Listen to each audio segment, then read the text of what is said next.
There we go. Hey, Anna Scheller from USA Biz Party, and this is the live stream that we do after we have our chat. So welcome if you're watching the replay. It's so good to have you. Please make a comment below. Let us know that you're here. I can put your comments up here so we can talk to you even in that chat. And but if not, and you're joining us, so that's for the live, for the replay. Share it, tweet it, share it out. And if you're not part of our Facebook group, please join our Facebook group at facebook.com/groups/USA Biz Party. Got some, oops, I got to stay in the camera here. We got some exciting things coming up for USA Biz Party. We are looking to expand what we're doing with USA Biz Party. So it will not just be a Twitter chat, but it's going to be a networking opportunity and a great place to get to know people. So be on the watch for that. I'm happy to have with me today, John Buglino. Buglino? How do I say Buglino. Buglino. Either way is good. Yep.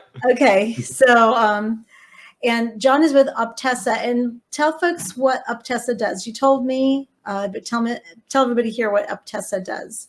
Sure. Yeah. So Optessa is a software provider in the manufacturing space. So we do advanced planning and scheduling for manufacturers looking to optimize their plan sequences, schedules to help them deliver goods across supply chain. Wow. Wow. And how long has Optessa been in business? We've been in live use since 2003 with a number of auto OEMs since the inception. And we're growing our customer base and, really looking to reinforce our branding, marketing, get our name out there, and really just land more customers and build the pipelines. There you go. There you go. And John, you've been part of USA Biz Party on and off. Well, you're part of, anybody who joins once is part of USA Biz Party. That's the way I look at it. Mm-hmm. But you've been with us for about a year, I guess, year and a half is when you joined. Or about a year. Yeah, I would say about a year and a half. Yes. And I still have we did now I can't think of it. A swag trade. Yeah, we did the swag trade, and then I went and left that. I left that company, so it was like in a little bit of a transition time. So I owe you some new swag with Optessa for sure. There you go. There you go. Well, today's USA Biz Party was all about sales. So last week, let me pull the book. Last week we had Mike Michalowicz join us. Mm-hmm. Mike wrote this book, Fix This Next, and so at the very bottom, so what we're doing over the next few weeks is we're going into the business hierarchy of needs that he has. Whoops, can't really see it very well. Can you? Well, anyway, sales is at the bottom, and it's really a good place to start because there's so many people who believe that if I just sell more, mm-hmm. I'll make more money. And that's not necessarily the case. I mean, you can bring extra revenue in, but selling more doesn't necessarily equate for a healthy business model. What kind of experience have you had with that, John? Yeah, it's the same thing. Like I said in the chat, you have to make sure you have a nice balance of, customers and making sure that, the revenue you're bringing in makes you whole. But selling more doesn't always, it's more of a cover up of what the glaring issues are. If you have money coming in, but you have more money leaving, you don't know where that is. You have to address that leaky bucket because it doesn't matter how many customers you have coming in the front door if you have everyone else leaving behind your back, or you don't even know why. So, you onboard a new customer, in software, you could lose a customer in implementation and you don't even realize it. If you're implementing 2, 3, 4 customers at a time, you lose 50% of those. It's like, well, what happened? What's our poor implementation like? And then you also have to realize that competition is looking at it as well. Yep. And understanding, especially in our space, dealing with RFPs, RFIs, you can get shortlisted, but that doesn't mean the selling stops. Just because you win an RFP doesn't mean anything. The salesmen and women out there don't stop until, the ink dries. And even at that point, they're still looking for ways to kind of inch their way in and undermine you at that point. Oh, yeah, for sure. And, I think a lot of, especially entrepreneurs and small business owners, when they go into business, they figure it's kind of like balancing a checkbook. But it's there's so many factors when it comes to finances. Next week, we'll talk about how do you retain profit. But, one of the big things that I think a lot of folks, we were asking questions like, what are the tough parts of what's something that's hard for sales? And I think universally, I saw that what's hard for people in sales is getting that first customer, you know. Mm-hmm. Get What's that been one. your experience? Yeah, what's been your experience? Are you in sales? Is that what you do?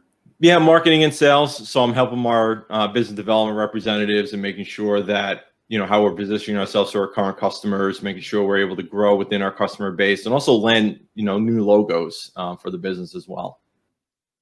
Uh-huh. And so a lot of times, so there's a saying out there that it's easier to keep a customer than it is to go find a new customer. And so we want to always keep in mind that we don't want to just have one transaction, but all the work that goes into getting a new customer, we want to have them coming back for more. So we can do that through customer support. We do that through just staying in touch with the customer. I think, this isn't speed dating where Right. you meet them and then boom, you're off to the next customer.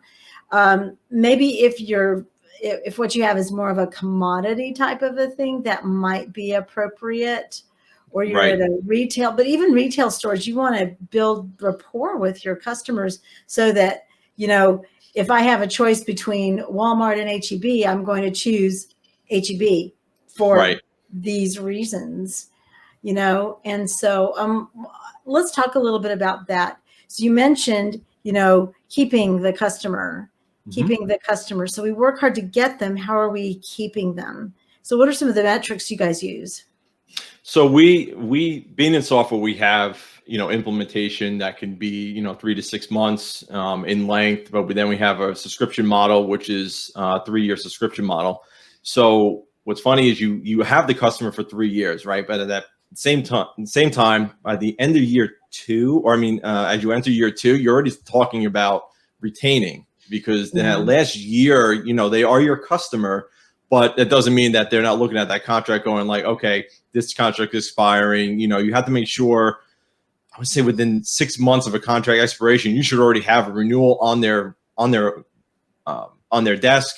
You should be talking about that well before, and you should also be planting those seeds earlier, and selling and making sure that you can offer more goods, more services, unmatched customer service throughout the entire life cycle, not just within the last 6 months when you're looking for that check again, or even during implementation when you're still in that, that honeymoon phase where it's just like, okay, we just signed, everyone's good, everything's going to get better. It's a constant piece of it, whether you're doing commodity, like you mentioned, or even subscription, or even anything really. You just want to make sure that experience is consistent from start to finish. And then at the end of the day, if you happen to lose that customer, at least you put your best effort, and you're not like sitting there going like, well, what just happened? Why did they renew? We've been so good to them. Good to them in your eyes is not good to them in their own eyes, right? So you have to make sure you're also taking a pulse and making sure you are answering them and making sure you are helping them along the way. In our situation, you have a lot of service tickets, and they're constantly looking for information or having issues with the software. That's a red flag that you have to really consider as well. So there's plenty of gaps, and there's other things that you can be considering along the way. Right. And I think, sometimes we're reluctant to go to a customer and say, what can be done better? Because it's almost like we take it personally, and we really have to be open to constructive feedback. Always. We do, because if we're in there every step of the way, people will forgive a lot of mistakes if they know you're in there and you're communicating with them. We recently had a client that, so corporate housing business, this big company that I'm working with, they sent somebody and they said, hey, we've got this person coming in. Can you get them? They were asking for a specific type of housing. Found it. My impression was there was only going to be 1 or 2 people. The employee shows up with 7. Wow. In a 2-bedroom condo. And the owner went ballistic. And of course, it looked like I was deceiving the owner. In actuality, I didn't know any more than the owner did at the time. And we ended up with a 2-week span where we were working to resolve the situation. Sure. Now, in some situations, people say, oh, yeah. As a matter of fact, somebody told me, they said, oh, yeah, they've written you off. And I said, I don't think so. I don't think so, because we were communicating with them every step of the way. We were negotiating. We were working with them. And ultimately, the company just called me this morning and said, hey, we have more people coming.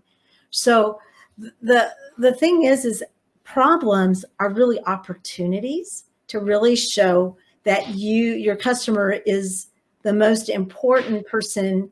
Your customer is your boss. I don't care who's your CEO. Yeah. Your customer is the boss. And so absolutely, the constant communication with the customer is super, super important. And, another thing that we talked about is, so marketing came up quite a bit in the discussion, because where do we tend to get our leads? It's from our marketing. And I was chatting with someone this morning about marketing, and the guy knows how to get leads. I mean, he knows his market, he knows it well. But let's talk about marketing to get leads, because a lot of people they either put no stock in marketing, or they spend a lot of money in marketing and it doesn't do them any good. So let's talk about how marketing can effective ways to find out what works and what doesn't work. Let's come at it from that perspective.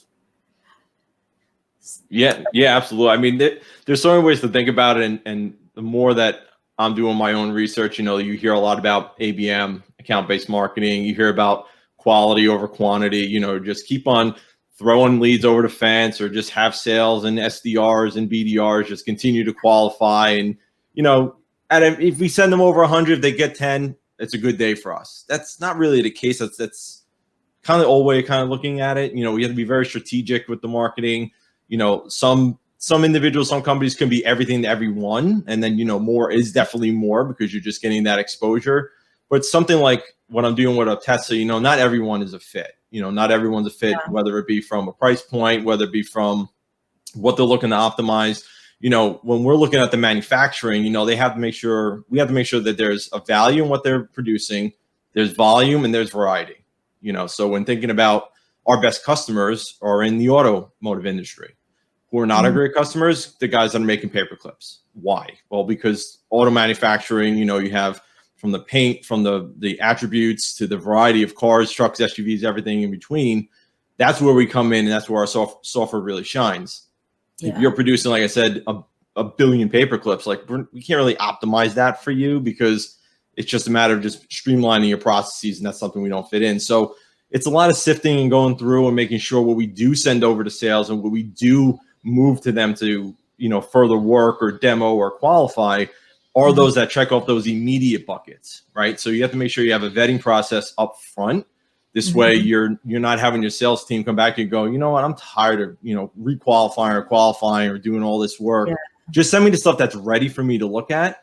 And if you're in tune with your sales team, that should be a very simple process. You already know what they're looking for. Like I said, I know the 3 V's. I know the size of the organization we're looking at, the revenue that they're looking at. So if those check those 3 boxes, it's going over to sales, and it's going to, 75% of the time, it's going to be something they accept. And then we move down into pipeline and things like that. So from a marketing standpoint, I deal with it all the time. You always want more, because more means I'm getting more from what I put in. I'm getting what I put out. So you spend $1,000, you get 1,000 leads. Oh my goodness, my cost per lead is so low. But at the same time, like, you can also look at that. So to spend $1,000, get 5 leads, and all those become opportunities. That's better than sifting through all those leads, if you will. Right. And I think too, you have to really know the customer that you're after. So I think a lot of people, when they go into business, they tend to take a shotgun approach, and I've been guilty of that. And one of the things this year I'm working on is really I've defined my ideal client pretty clearly. So my marketing is working in that direction to attract those people. Somebody that's not my ideal client, look at my advertising or my marketing and go, they won't even click on it.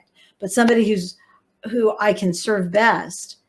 And there's A/B marketing too. So there has to be some testing, because on the one hand, we're not just throwing darts at a board. On the other hand, we have to make sure that we get the darts in we are throwing darts on the board, and we want to make sure that the darts are getting as close to the bullseye as possible. Sure. So that, but we have to speak, something that was brought up too, is we have to speak the language of the customer. So if you're talking to automotive and you're not talking in a way that they're used to, or you're not listening to what they're saying, and then you throw something out and they're like, well, that has nothing to do, then you lose the customer. So there's a book called Lingo by Jeffrey Shaw. I'm looking forward to getting it because he talks about that very topic. So I would not talk to, I'm probably not very well versed in the automotive industry.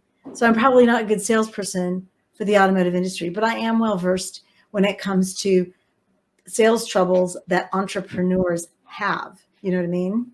Right. Absolutely.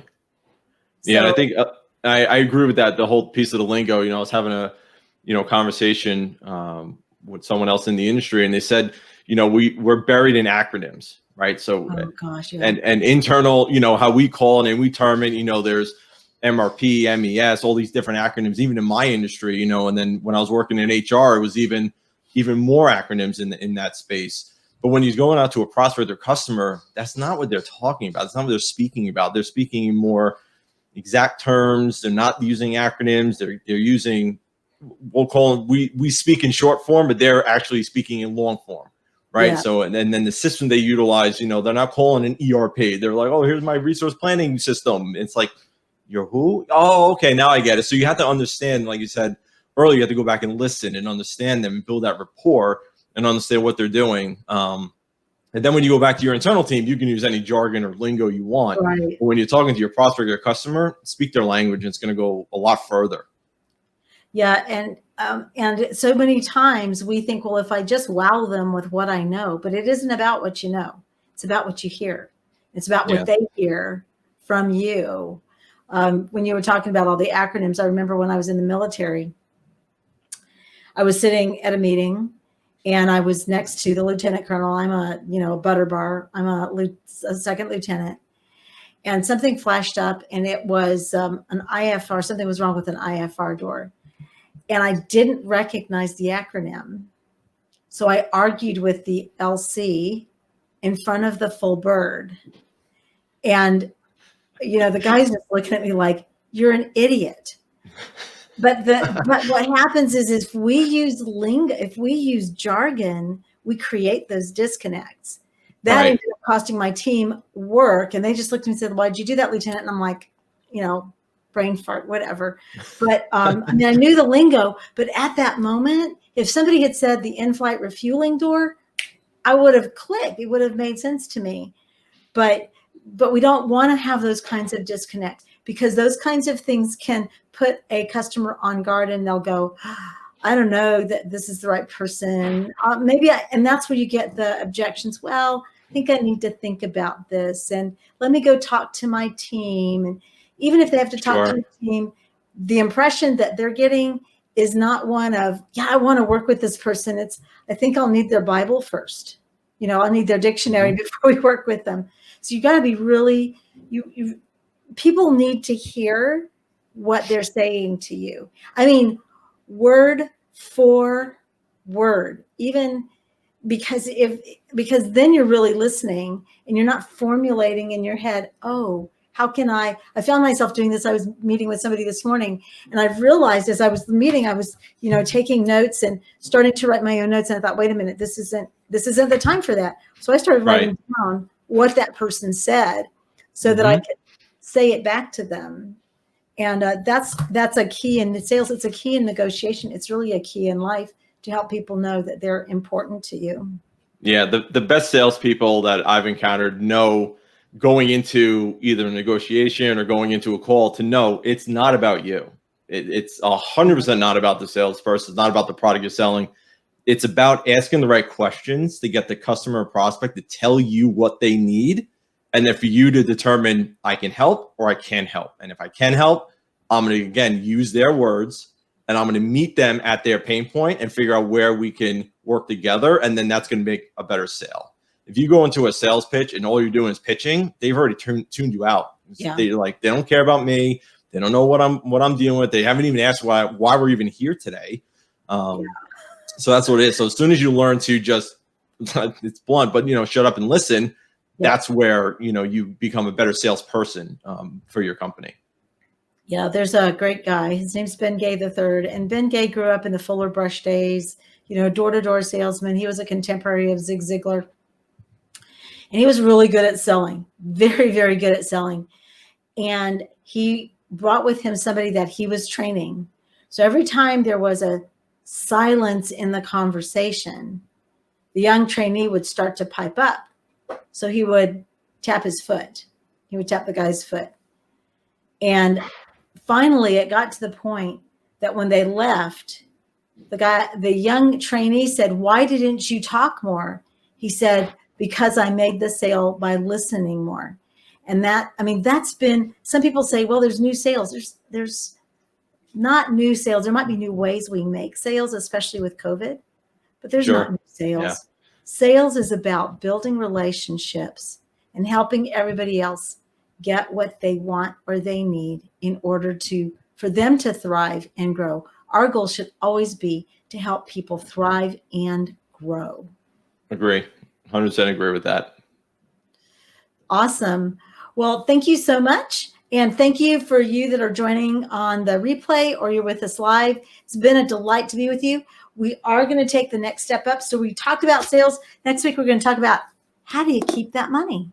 How do you keep that money in your business so that you're able to, while you're servicing other people, you're able to grow. So thanks for joining me today. Thanks, John, for jumping on.